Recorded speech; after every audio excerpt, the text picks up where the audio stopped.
அனைவருக்கும் வணக்கம்.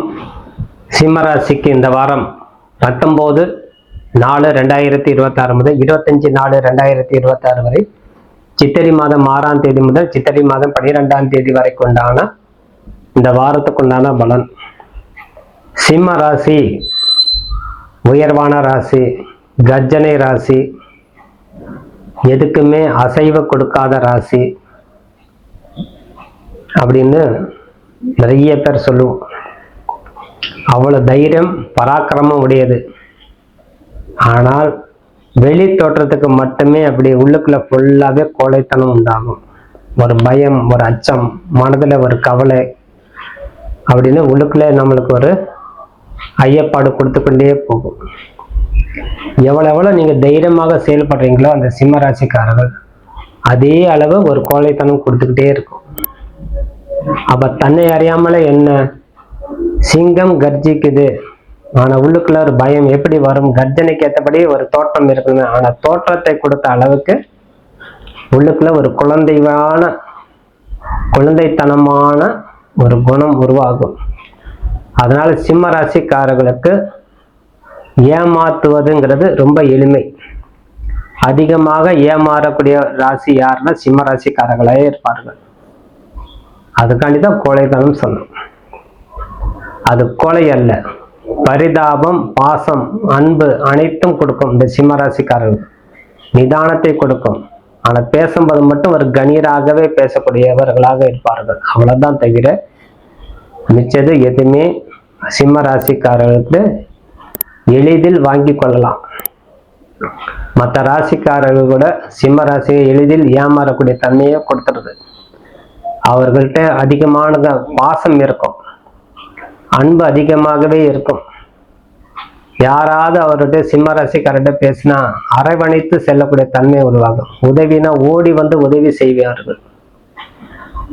உதவினா ஓடி போய் செய்து கொண்டு பழக்கப்படுத்தியவர்கள் நீங்க.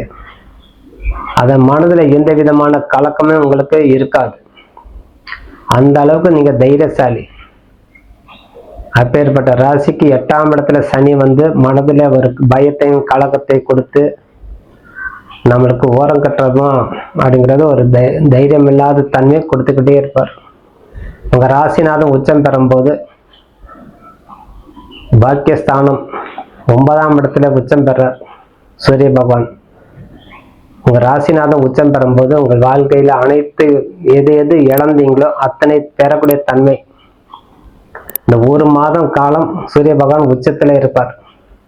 அனைத்தும் பெறக்குண்டான வழி உங்களுக்கு கிடைத்திடும். குரு பகவான் வேற உங்களுக்கு 11ஆம் இடத்துல இருந்து வருவார் இந்த மாதம். ஆகவே எது நம்மள்கிட்ட இல்லை அத்தனை வாங்கணும். பழையசு களைந்து புதுது வாங்கணும். ஒரு புதுசா ஒரு வண்டி வாங்கணும், கண்டிப்பாக வாங்கலாம். வீடு பழுது பார்க்கலாம். வீடு மாற்றலாம். வாடகை வீடு தான், சொந்த வீடு கிடையாது. ஆனா இந்த இடம் வேண்டாம், வேற இடம் போனா நல்ல ஒரு யோகத்தை கொடுக்கும். ஒரு இடம் மாற்றத்தை கொடுத்துருவார். அதே மாதிரி தொழிலும் புதிய தொழில் செய்யக்கூடிய தன்மை அவங்களுக்கு உருவாகும்.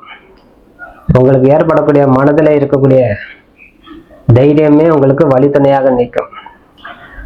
மோதி பார்த்துடலாம் அப்படிங்கிறது வந்துடுவீங்க. என்ன இருக்குன்னு போய் பார்த்துடலாம்னா என்ன தூரம் போகுது, ஆழத்தை பார்த்துடலாம். அந்த ஆழம் பார்க்காம நீங்க வர மாட்டீங்க. இந்த சிம்மராசிக்காரர்கள் எந்த துறையாக இருந்தாலும் ஒரு ஆழத்தை பார்க்காமல் பின்வாங்கக்கூடிய தன்மை அவங்களுக்கு கிடையாது. அப்பேற்பட்ட நீங்க ஒரு சின்ன விஷயத்துல நீங்க பாசத்தால் ஏமாறக்கூடிய தன்மை கொடுக்குது. ஆகவே மனைவி கிட்ட ரொம்ப அன்போட நடந்து கொள்ள வேண்டிய கடமை. நீங்க ஒரு பெண்ணாக இருந்தால் கணவன்கிட்ட நீங்க அன்போட இருக்கணும். இல்லை என்றால் உங்களுக்கு மனதிலே ஒரு சலசலப்பு கொடுத்துக்கிட்டே இருக்கும். அதே போல் குழந்தை மேல உங்களுக்கு அதிகமாக அக்கறை இருக்கும், பாசமாக நடந்து கொள்வீங்க. ஆனா குழந்தைங்க நம்ம மேல பாசம் காட்டலைங்கிற ஒரு இயக்கம் உங்களுக்கு பிற்காலத்துல கொடுத்துரும். ஆகவே இத்தனை உங்களுக்கு மாற்றி செய்யக்கூடிய தன்மை. ஏன் அப்படின்னா உங்க ராசியில கேது பகவான் 7ஆம் இடத்துல ராகு இருக்கும்போது அத்தனையும் உங்களுக்கு மாற்றங்கள் ஏற்படுத்தி கொண்டே இருக்கிறார். ஆகவே அந்த சனி பகவானால உங்களுக்கு உண்டா செவ்வாய் 8ஆம் இடத்துல போனதாலா, புத பகவான் 8ஆம் இடத்துல போனதாலா அப்படின்னா கிடையாது. உங்க ராசிநாதன் சரியான முறையில் இயங்கி கொண்டு சுக்கரனோடு சேர்ந்துட்டு போகும்போது தனப்பிராப்தம் அதிகரிக்கும். நீங்க யாருக்கானும் ஏதேனும் பொருள் கொடுத்திருந்தா அதை திருப்பி பெறக்கூடிய தன்மை. நம்ம கூட வேலை செய்யற அத்தனை பேர் அத்தனை கிடைக்குது, எனக்கு எதுவுமே கிடைக்கலையே, நானே அதே மாதிரி தான் போய் நிக்கிறேன், எனக்கு கவனிக்க மாட்டேங்கிறாங்க, அவங்க கேட்டோம்னா எல்லாரும் வாரி கொடுத்துறாங்க, அடுத்தவனுக்கு கிடைக்கிற அளவுக்கு நம்மளுக்கு கிடைக்கலங்கிறது ஒரு வருத்தம் உங்களுக்கு இருந்து கொண்டே இருக்கும். என்ற சிம்ம ராசிக்கு தோற்றத்துக்கும் உள்ளுக்குண்டான உணர்வுக்கும் ரொம்ப ரொம்ப ரொம்ப வேறுபாடு உடையவர்கள் நீங்க.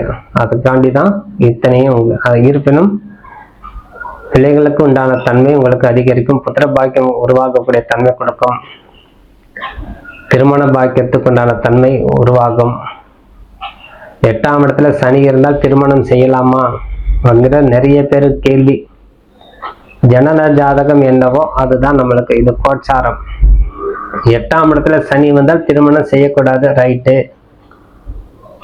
அப்ப 2.5 வருடம் திருமணம் செய்து கொள்ளாமலா இருக்க முடியும்? அப்ப வயது கடந்துடுமே.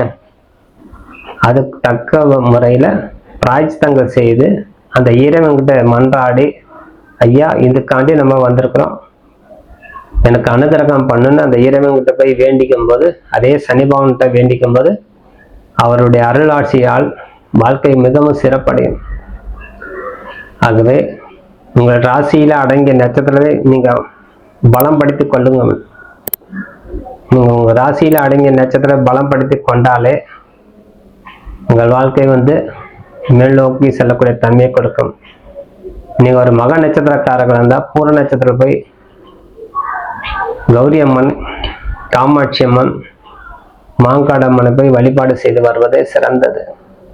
நீங்க ஒரு பூர நட்சத்திரக்காரங்கள சிவபெருமான் வழிபாடு தவறாம செய்து வரணும். சூரிய பகவானுடைய வழிபாடு செய்து வரணும். நீங்க ஒரு உத்திர நட்சத்திரக்காரர்களா இருந்தா அஸ்த நட்சத்திர அன்றைக்கு உங்க இஷ்ட தெய்வத்தை வழிபாடு செய்யணும். அம்பிகை வழிபாடு எடுத்துக்கலாம்.